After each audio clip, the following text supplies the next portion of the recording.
Welcome students. Previous lecture में हमने बात कर ली थी किनके बारे में, जो नॉर्मल रूल्स थे, न्यूटन का कणिका सिद्धांत, हाइगन का तरंग सिद्धांत, मैक्सवेल का विद्युत चुंबकीय तरंग सिद्धांत, प्लांक का क्वांटम सिद्धांत और डी ब्रोगली के बारे में कि किस तरह से प्रकाशिक घटनाओं को समझाने के लिए अलग अलग रूल्स हैं वो दिए गए। सबसे पहले परावर्तन और अपवर्तन थी, उनको न्यूटन का कणिका सिद्धांत समझाने में सफल रहा था। उसके बाद व्यतिकरण और विवर्तन, उसको हाइगन का तरंग सिद्धांत समझाने में सफल रहा था। उसके बाद विवर्तन आया, उसको समझाने में यह सफल हो गया। फिर मैक्सवेल का विद्युत चुंबकीय तरंग सिद्धांत आया, उसके जरिए इस ध्रुवण की पोलराइजेशन की व्याख्या की गई। फिर उसके बाद हमें पता चला कि प्रकाश विद्युत प्रभाव, रमन प्रभाव, कॉम्पटन प्रभाव ये भी होते हैं, तो उनको डिफाइन करने के लिए जो रूल्स था मैक्सवेल का विद्युत चुंबकीय तरंग सिद्धांत वो भी विफल हो गया।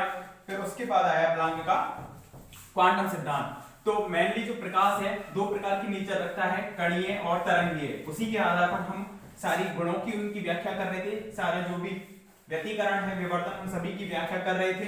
तो डी ब्रोगली ने कहा कि जो प्रकाश है वो डुअल नेचर रखता है, यानी कि कणीय और तरंगीय प्रकृति रखता है। ठीक है, और उस आधार पर सारे जो नियम हैं उनकी हम क्या कर सकते हैं, व्याख्या कर सकते हैं। व्यतिकरण, विवर्तन, ध्रुवण, रमन प्रभाव किसी की भी। ठीक है, इसके बाद यूनिट फर्स्ट डाल दे व्यतिकरण। और व्यतिकरण में इससे समझने से पहले इसकी भी कुछ बेसिक चीजें समझते हैं कि कोई भी जब तरंग होगी तो तरंग को हम नॉर्मली किस तरह से रिप्रेजेंट करते हैं, इस तरह से। ठीक है, या तो इस तरह से जो कि 0 से स्टार्ट हो रही है, या फिर इस तरह से भी कर सकते हैं कि वो तरंग यहां से स्टार्ट हो रही है। इस तरह का ग्राफ है, मैथमेटिकली ग्राफ मैथमेटिक्स में पढ़ते हो। ये वाला ग्राफ किसका है, साइन का, और ये वाला जो ग्राफ है वो किसका होता है, कॉस का। तो जो वेव की इक्वेशन लिखी जाती है वो साइन या कॉस में लिखी जाती है। इस बात का विशेष ध्यान रखना, किस में लिखी जाती है, साइन में या कॉस में नॉर्मली। तो जैसे कि कोई भी तरंग की समीकरण है, हम उसको लिखते हैं E = E01 sin omega t minus के kx। इस वेव से मतलब क्या है कि एक तरंग की समीकरण है जिसमें E01 उसका आयाम कहलाता है। ठीक है, आयाम क्या होता है, जो मैक्सिमम जो विस्थापन होता है, ये वाला मैक्सिमम जो विस्थापन है, इसी को बोलते हैं हम आयाम, एम्पलीट्यूड। बेसिक चीजों को समझ लेना, इनकी बार बार ये वर्ड आएंगे और वर्ड आने की वजह से आप कंफ्यूज होंगे कि ये क्या चीज है, क्योंकि 11th की चीजें हैं, बेसिक हैं ये। तो ये है आयाम, साइन रिप्रेजेंट कर रहा है कि वो साइन का है। और यहाँ पर जो लिखा जाएगा किसी भी तरंग का समीकरण E01 cos omega t minus के kx, इस तरह से लिखा जाएगा। यहाँ ओमेगा क्या है, ओमेगा है उसकी कोणीय आवृत्ति। कोणीय आवृत्ति होती है 2 पाई न्यू। ठीक है, न्यू क्या होती है, फ्रीक्वेंसी, और फ्रीक्वेंसी होती है 1/t के बराबर। जिसको हम इतना भी लिख सकते हैं 2 पाई अपॉन t। इस चीज का ध्यान रखना। ठीक है, फ्रीक्वेंसी को हम रिप्रेजेंट किस तरह से करेंगे, यदि यहाँ पर t = 1 सेकंड है तो यानी कि 1 सेकंड में लगाए गए चक्करों की जो संख्या है, 1 सेकंड में अगर वो 2 चक्कर लगा रही है तो उसकी फ्रीक्वेंसी 2 हो जाएगी। यदि वो 3 चक्कर लगा रही है तो उसकी फ्रीक्वेंसी 3 हो जाएगी। जैसे कि हम कहते हैं कि जो हमारे घरों में विद्युत धारा आती है वो कितनी फ्रीक्वेंसी की आती है, उसकी फ्रीक्वेंसी कितनी होती है, 50 हर्ट्ज होती है। 50 हर्ट्ज मात्रक क्या होता है इसका, हर्ट्ज। ठीक है, या सेकंड इनवर्स भी बोल सकते हैं, हर्ट्ज या फिर सेकंड इनवर्स, क्योंकि समय का व्युत्क्रम है सेकंड इनवर्स। मतलब 50 से मतलब क्या हुआ कि जो घरों में विद्युत तरंग जो आ रही है, इलेक्ट्रोमैग्नेटिक वेव आ रही है, वो 1 सेकंड में कितने चक्कर लगा रही है, 50 चक्कर लगा रही है। 50 राउंड 1 सेकंड के अंतर्गत। इस तरह से एक साइकिल पूरी कहां तक होती है, यहां से यहां तक, मतलब एक सर्किल जब तक पूरा बनेगा उसी को हम बोलते हैं एक सर्किल। यहां तक होगी एक सर्किल। ठीक है, इसको यहां पर लगाएंगे तो पूरा सर्किल बन रहा है। तो एक सर्किल इस तरह से, ये 1 सेकंड में कितने सर्किल लगा रही है, कितने चक्कर लगा रही है, 50 चक्कर। ठीक है, ये हुई फ्रीक्वेंसी। आवर्तकाल क्या है कि एक चक्कर, इस चक्कर को पूरा करने में जितना वो समय लगा रही है वो उसका क्या कहलाएगा, t, आवर्तकाल कहलाएगा। ठीक है, एक आता है लैम्बडा। लैम्बडा होती है तरंग दैर्ध्य। उससे मतलब क्या है तरंग दैर्ध्य से, देखो इसको समझ लेना अच्छे से कि एक चक्कर पूरा करने में तरंग जितनी दूरी तय करती है, यहाँ पे जो डिस्टेंस तय कर रही है वही क्या कहलाएगी, लैम्बडा वेवलेंथ। यानी कि एक तरह से डिस्टेंस है लैम्बडा कि एक चक्कर पूरा करने में वो कितनी डिस्टेंस तय कर रही है। दूसरी परिभाषा इस तरह से भी दे सकते हैं कि इसके ये जो पीक पॉइंट है ऊपर की ओर, ये कहलाते हैं सुरंग। क्या कहलाते हैं? ये पीक पॉइंट सुरंग कहलाते हैं। तो दो क्रमागत सुरंग हैं, उनके बीच की जो दूरी है ये वाली, ये भी लैम्बडा कहलाती है। या तो ये कह लो कि एक चक्कर पूरा करने में चली गई दूरी लैम्बडा है, या दो सुरंगों के, दो क्रमागत सुरंगों के बीच की दूरी, या दो क्रमागत गर्त, ये कहलाते हैं गर्त। ठीक है, ये कहलाएंगे गर्त। तो दो क्रमागत गर्तों के बीच की जो दूरी है वो भी क्या कहलाती है? लैम्बडा। किसी भी तरह से डिफाइन कर सकते हैं, दो क्रमागत सुरंगों अथवा गर्तों के बीच की दूरी लैम्बडा है, या एक चक्कर पूरा करने में चली गई दूरी लैम्बडा है। के क्या होता है? संचरण नियतांक। क्या होता है? संचरण नियतांक। संचरण नियतांक से मतलब होता है 2 pi upon lambda. 2 pi upon lambda ये होता है 2 पाई अपॉन टी, वो तो बन जाता है कोणीय आवृत्ति, और 2 पाई अपॉन लैम्बडा है तो वो बन जाता है के, यानी कि संचरण नियतांक, जो कि इसमें रिप्रेजेंट कर रहा है। और वो किस दिशा के साथ है? एक्स दिशा के साथ। मतलब ये कह सकते हैं कि जो तरंग है वो कौन सी दिशा में संचरित हो रही है? एक्स दिशा में।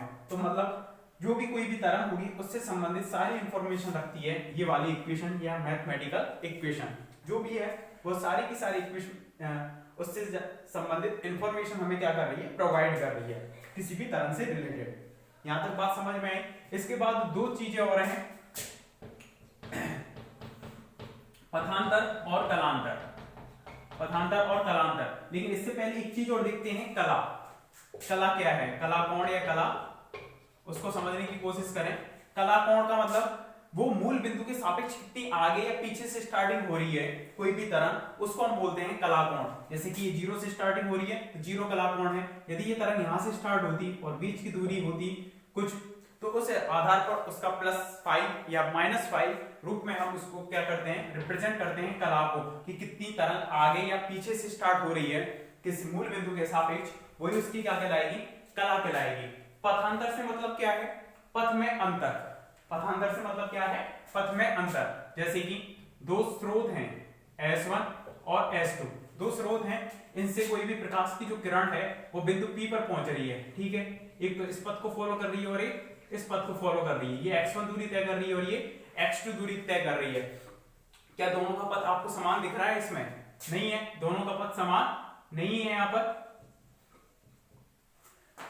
तो उसके पथ में अंतर है। तो पथ में अंतर निकालने के लिए इससे हमने इस वाली जो रेखा है उस पर लंब डाला, तो इतना जो आया है यहाँ पर S2M, ये क्या है? यहाँ पर पथांतर है। ये क्या है? S2M पथांतर। या हम ये लिख दें कि S2P माइनस के S1P, S2P में से S1P घटा दें तो कुछ ना कुछ डिस्टेंस हमें प्राप्त होगी, उसको हम बोलते हैं पथांतर, जिसको रिप्रेजेंट करते हैं हम डेल्टा से।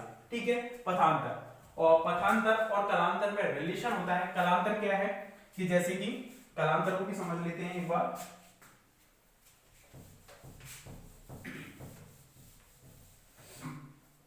कि एक तरंग है वो इस तरह से यहां से स्टार्ट हो रही है, ठीक है, और दूसरी जो तरंग है वो यहां से स्टार्ट हुई, ठीक है, इस तरह से, और इस पे ही आरोपित होते हुए वो आगे बढ़ गई। इस तरह से इस पे ही आरोपित होकर दूसरी चल रही है। डॉटेड वाली दूसरी तरंग है और डार्क वाली पहली तरंग है। ठीक है, तो ये इससे कितना आगे चली है? एक एंगल कितने का अंतर हुआ?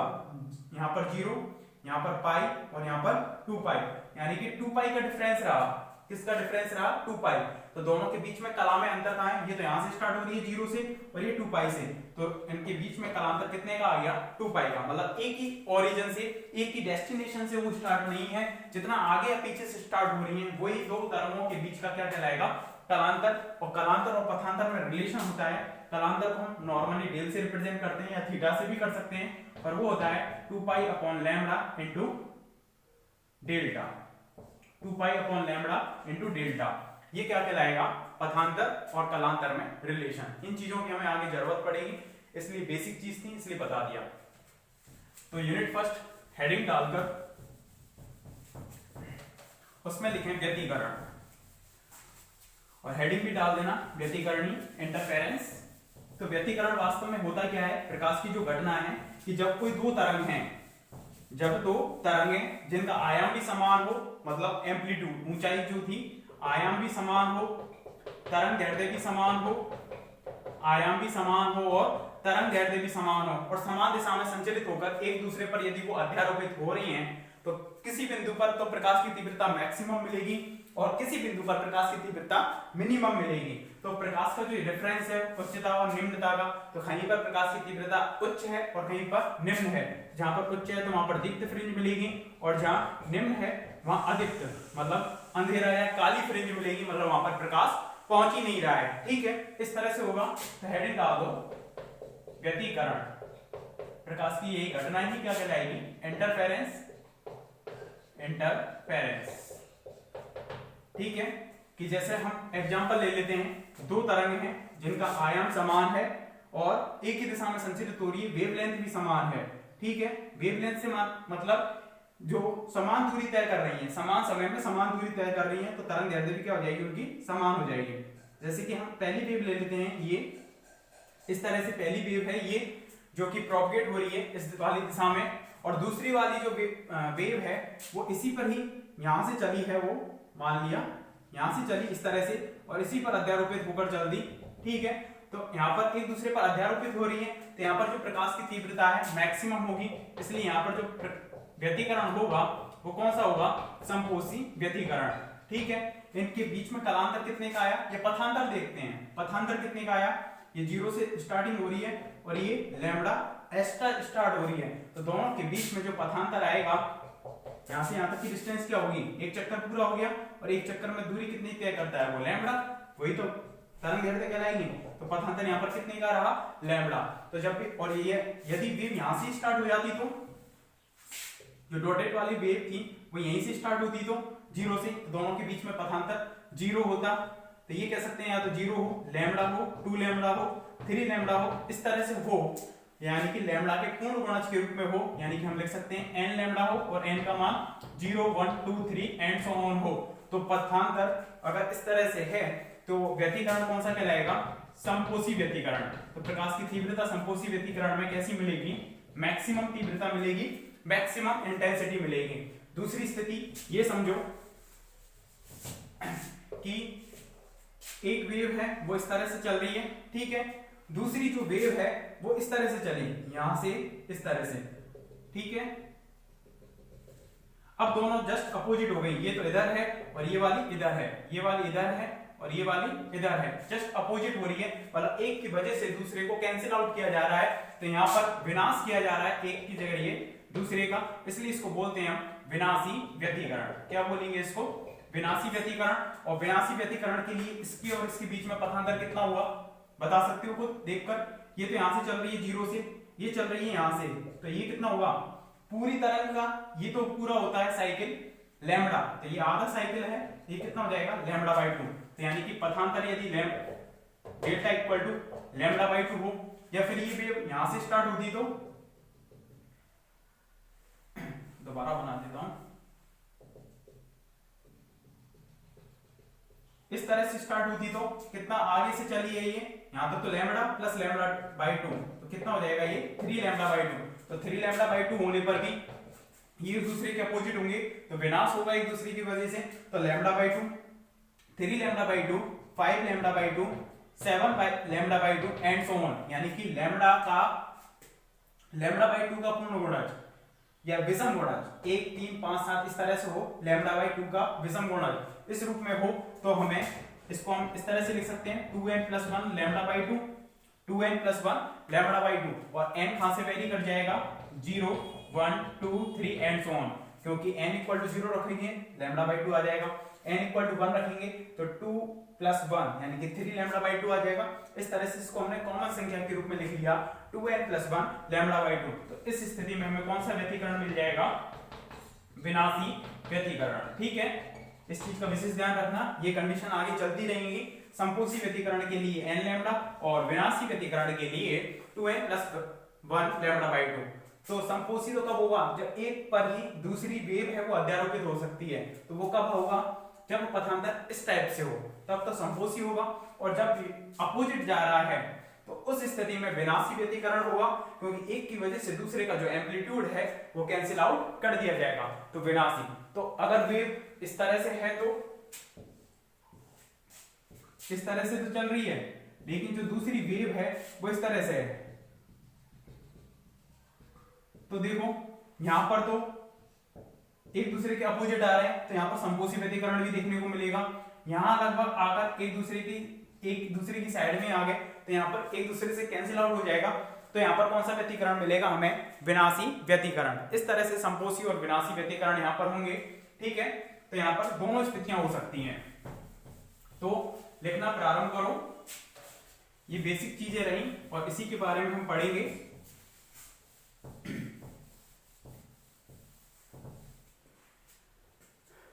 आपने दो नाम भी सुने होंगे, कला संबद्ध स्रोत और कला असंबद्ध स्रोत, उसको आगे बताएंगे। पहले लिखें इसमें व्यतिकरण, हेडिंग डालकर लिखें इसमें, जब दो या दो से अधिक समान आयाम तथा समान आवृत्ति की तरंगें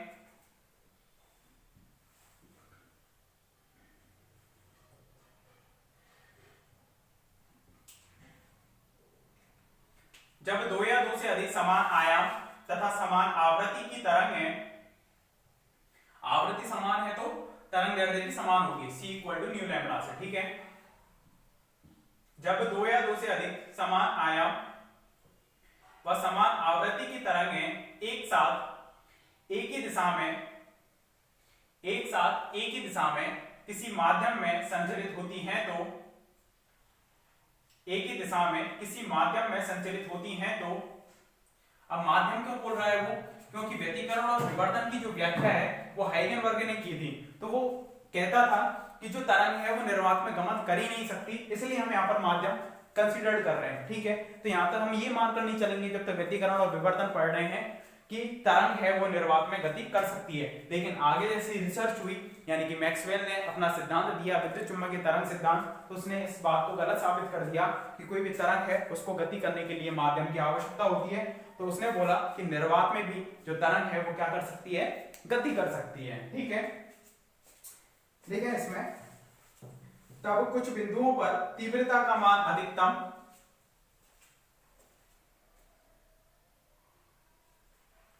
तथा कुछ बिंदुओं पर तीव्रता का मान न्यूनतम प्राप्त होता है। यह घटना व्यतिकरण कहलाती है। कुछ बिंदुओं पर तीव्रता का मान अधिकतम तथा कुछ बिंदुओं पर तीव्रता का मान न्यूनतम प्राप्त होता है, यह घटना व्यतिकरण कहलाती है। नेक्स्ट लाइन से लिखना, व्यतिकरण का सामान्य अर्थ तीव्रता का वितरण है। व्यतिकरण का सामान्य अर्थ तीव्रता का वितरण है, यानी कि उच्च बिंदुओं से निम्न बिंदुओं पर, या ये कहें कि उल्टा, निम्न बिंदुओं से उच्च बिंदुओं पर जो तीव्रता है वो ट्रांसफर हो जाती है, इसलिए वितरण है। तीव्रता है वो वितरित हो रही है। व्यतिकरण का सामान्य अर्थ तीव्रता का वितरण होता है। ठीक है, इसके बाद हेडिंग डाल देना अध्यारोपण का सिद्धांत। अध्यारोपण का सिद्धांत से मतलब क्या है कि जब दो या दो से अधिक तरंग एक ही दिशा में संचरित होकर एक दूसरे पर अध्यारोपित होती हैं, तो उनका जो परिणामी तरंग है, तो एक दूसरे पर अध्यारोपित हो रही हैं, तो परिणामी जो तरंग है उन सभी तरंगों के विक्षोभ के सदिश योग के बराबर होता है। उन सभी तरंगों के सदिश योग के विक्षोभ के बराबर होता है। ठीक है, ये क्या है?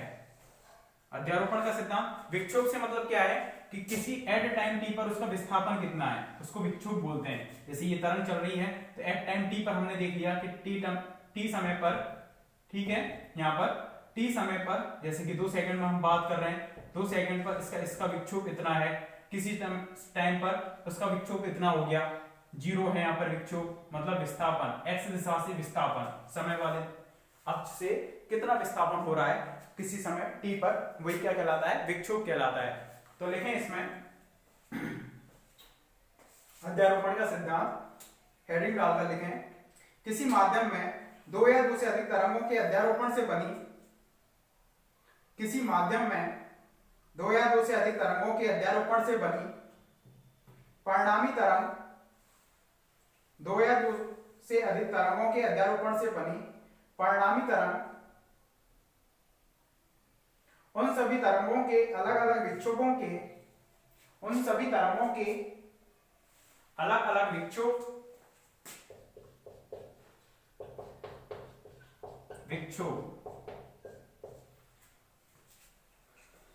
किसी माध्यम में दो या दो से अधिक तरंगों के अध्यारोपण से बनी परिणामी तरंग उन सभी तरंगों के अलग अलग विक्षोभों के सदिश योग के बराबर होती है। उन सभी तरंगों के अलग अलग विक्षोभों के सदिश योग के बराबर होती है। इसे अध्यारोपण का सिद्धांत कहते हैं। इसे अध्यारोपण का सिद्धांत कहते हैं।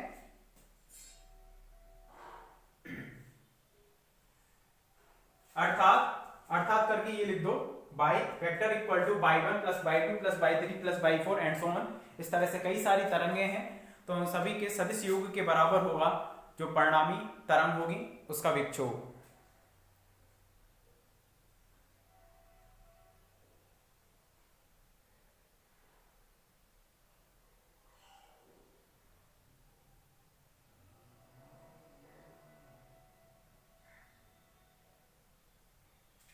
लिख दिया इसको। इसके बाद हम अध्यारोपण के सिद्धांत पर, आपने वहां पर भी पढ़ा है, आपने 12th में इसको व्यतिकरण में। तो अध्यारोपण के सिद्धांत के लिए हम दो तरंग लेकर चलेंगे और दोनों तरंगों के अध्यारोपण से हम एक परिणामी तरंग है इसकी इक्वेशन निकालेंगे और चेक करेंगे उसके लिए पथांतर, कलांतर, संपोषी व्यतिकरण, विनाशी व्यतिकरण कितना होगा। ठीक है, उस तरीके से आज के लिए इतना ही। Thank you.